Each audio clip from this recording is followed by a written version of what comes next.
سلام، حالتون خوبه؟ گل برای دو گل. در ضمن اینم صدای مبلتون بوده، صدای من نبوده. خوش بامای مراهمی اشکال نداره فدای سرت. سلام آقا کیوان، خوش اومدین. قربون شما. وای،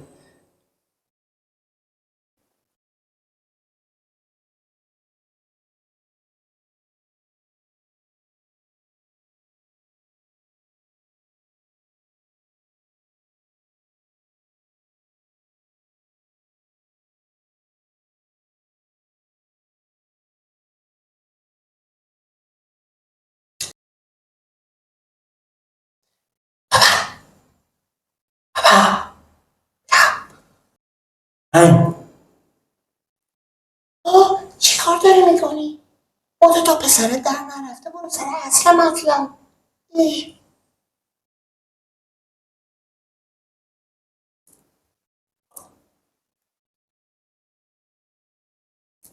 خب آقا کیوان، تم بگو که بشین زودتر سر اصل مطلب بهتر.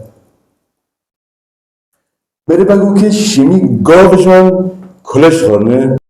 نه بابا، گاوای ما زرش پلو میخورن با ماست.